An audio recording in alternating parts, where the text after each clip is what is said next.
Selamat datang kembali di pembelajaran kimia. Sebaiknya sebelum kita memulai materi, kita berdoa terlebih dahulu. Materi yang akan kita pelajari pada pertemuan kali ini adalah senyawa keton atau alkanon. Mungkin senyawa keton atau alkanon asing bagi kita, tapi tahukah kamu bahwa senyawa ini sangat dekat dengan kehidupan kita, khususnya bagi perempuan atau para remaja putri yang biasa menggunakan kuteks atau cat kuku. Bagi para perempuan, keberadaan kuteks sebagai cat kuku mungkin bukan benda yang asing di telinga. Nah, biasanya untuk membersihkan kuku tangan dari cat kuteks digunakan cairan bening yang memiliki aroma khas. Cairan inilah yang merupakan senyawa keton. Pembahasan kita kali ini akan berhubungan dengan senyawa keton yang meliputi definisi, tata nama, sifat fisik dan kimia, serta kegunaan senyawa yang bergugus fungsi keton. Untuk lebih memahaminya, berikut penjelasan yang lebih lengkap mengenai senyawa keton. Selamat menyaksikan. Keton adalah sebuah senyawa organik yang mempunyai sebuah gugus karbonil C-2O yang terikat pada dua gugus alkil, dua gugus aril atau sebuah alkil dan sebuah aril. Sifat-sifat keton sama dengan aldehid. Alkanon merupakan golongan senyawa karbon dengan gugus fungsi karbonil. Senyawa keton banyak terdapat dalam makhluk hidup sebagai gula ribosa penyusun DNA. Secara umum, keton dibagi menjadi keton alifatik, alkil aril keton, keton aromatik, atau keton siklis. Untuk strukturnya bisa kalian lihat pada slide berikut. Contoh-contoh keton yang sering digunakan dalam kehidupan sehari-hari, misalnya aseton digunakan sebagai pelarut, oksaloasetat sebagai salah satu senyawa pada proses metabolisme glukosa. Kita lanjut ke sifat-sifat keton. Sifat-sifat keton terdiri dari sifat fisika dan sifat kimia. Untuk sifat fisikanya, titik didih keton relatif lebih tinggi daripada senyawa hidrokarbon dengan massa molekul relatif yang hampir sama. Keton larut dalam air pada suhu kamar, alkanon suhu rendah berupa zat cair tidak berwarna dan berbau harum. Suhu pertengahan berupa zat cair dan sukar larut. Kemudian suhu tinggi berupa zat padat. Cairan aseton mudah menguap dan beracun serta dapat menyebabkan kelumpuhan syaraf. Selanjutnya kita beralih ke sifat kimia keton. Aldehid dan keton adalah molekul poral karena adanya ikatan rangkap C-2O pada gugus karbonil. Seperti halnya gaya-gaya dispersi, juga akan ada gaya tarik antar dipol-dipol permanen pada molekul yang berdekatan. Ini berarti titik didihnya akan menjadi lebih tinggi dibanding titik didih hidrokarbon berukuran sama yang hanya memiliki gaya dispersi. Untuk kelarutannya dalam air, hanya berkurang seiring dengan pertambahan rantai karbon. Reaksi-reaksi yang terjadi pada keton meliputi reaksi oksidasi, reaksi reduksi, dan reaksi dengan fosfor pentaklorida.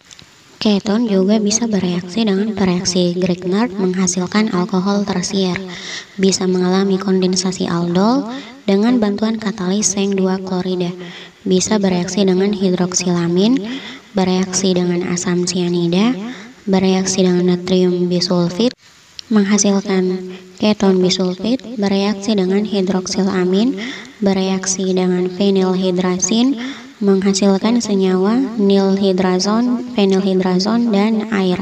Keton tidak dapat dioksidasi oleh reaksi Fehling dan Tollens.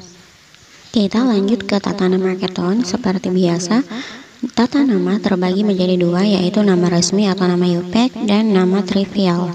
OXO adalah tata nama IUPAC yang resmi untuk gugus fungsi keton. Penamaan senyawa-senyawa alkanon atau keton juga ada dua cara menurut IUPAC, dengan mengubah akhiran ana dengan akhiran on, dan tata nama trivial. Untuk tata nama IUPAC, aturannya tentukan rantai utama dengan cara memilih rantai karbon yang terpanjang dan mengandung gugus fungsi, kemudian beri nama. Penomoran rantai utama dimulai dari ujung yang memberikan nomor serendah-rendahnya pada atom C gugus fungsi yang mengandung gugus karbonil atau gugus keton. Misalkan perhatikan senyawa berikut. Di sini kita lihat rantai terpanjangnya mengandung 5 atom karbon dan sudah mengandung gugus keton. Kita memberi penomoran mulai dari sebelah kanan sehingga gugus ketonnya ada di nomor 3 dan cabangnya ada di nomor 2. Di cabang hanya ada satu C, makanya disebut metil. Metilnya terikat di nomor 2, makanya penamaannya 2-metil 3-pentanon. 2 karena cabangnya terikat di nomor 2, 3 karena gugus ketonnya ada di nomor 3. Untuk tata nama trivialnya, sebutkan dulu gugus alkil yang terikat pada atom karbon gugus karbonil, kemudian diikuti kata keton. Penyebutan gugus alkil mengikuti urutan abjad. Misalnya pada contoh yang pertama bagian berikut, ada 2 gugus metil yang terikat pada keton, makanya disebut dimetil keton atau aseton.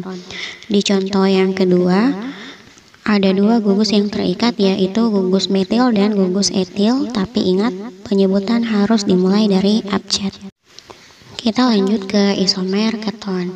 Hampir sama dengan unsur-unsur turunan alkana sebelumnya.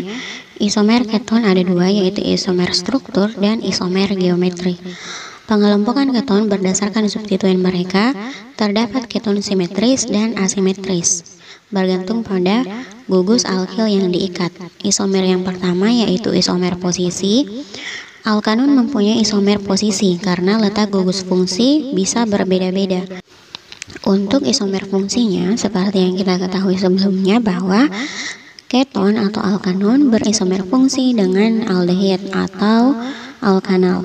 Selanjutnya kita beralih ke sintesis atau proses pembuatan keton dengan berbagai tahap reaksi. Yang pertama, mengalirkan alkohol di atas tembaga panas, mengoksidasi alkohol sekunder. Aril keton dibuat melalui reaksi asilasi Friedel-Crafts dan reaksi asam klorida dengan organologam. Aril keton dibuat melalui reaksi asilasi Friedel-Crafts cincin aromatik dengan klorida asam menggunakan katalis aluminium klorida. Bisa juga dengan pemutusan oksidatif alkena yang salah satu atau kedua karbon tak jenuhnya terdisubstitusi membentuk keton. Pembuatan keton dengan menggunakan oksidasi alkohol sekunder biasanya menggunakan reaksi Jones atau PCC atau natrium dikromat. Selanjutnya, metil keton dibuat dengan hidrasi alkuna terminal dengan katalis ion merkuri. Reaksi selengkapnya bisa kalian lihat pada slide berikut. Dan yang kelima, keton dapat dibuat dari turunan asam karboksilat tertentu membentuk 2 heptanon dengan tingkat persentase 81%. Pembahasan selanjutnya kita menuju ke manfaat dan dampak penggunaan keton dalam kehidupan sehari-hari. Sekalipun memiliki banyak manfaat, ternyata keton bisa juga memiliki dampak negatif terhadap kehidupan sehari-hari jika digunakan secara berlebihan atau tidak memenuhi dosis yang disarankan. Kita mulai dari kegunaan alkanon atau keton. Digunakan sebagai pelarut senyawa karbon, misalnya sebagai pembersih cat kuku. Yang kedua, bahan baku pembuatan zat organik lain seperti kloroform yang digunakan sebagai obat bius.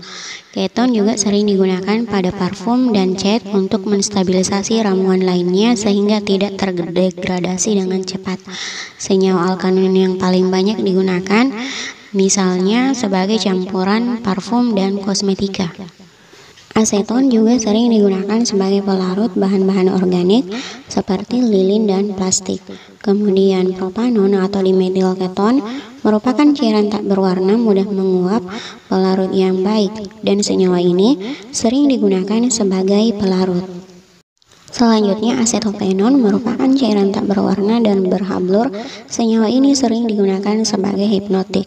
Senyawa kloroasetofenon banyak digunakan sebagai gas air mata. Bahan baku pembuatan zat organik lain seperti kloroform yang digunakan sebagai obat bius.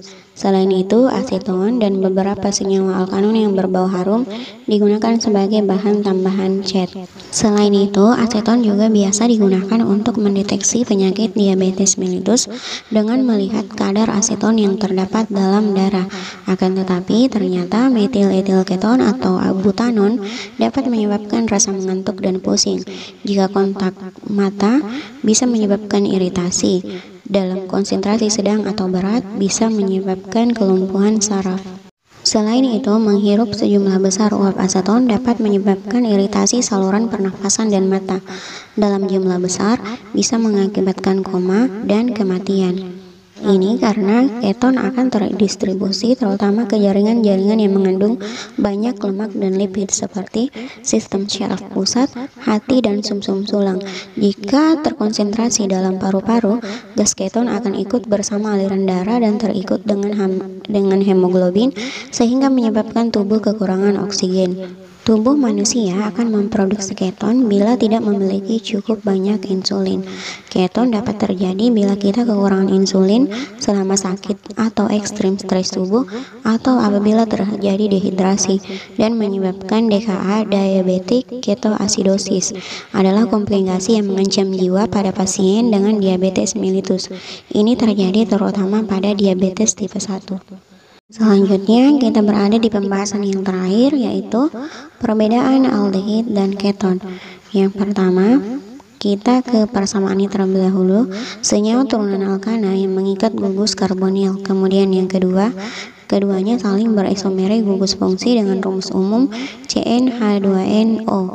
Kemudian untuk perbedaannya, aldehid bereaksi dengan pereaksi Tollens dan menghasilkan cermin perak, sedangkan keton tidak bereaksi.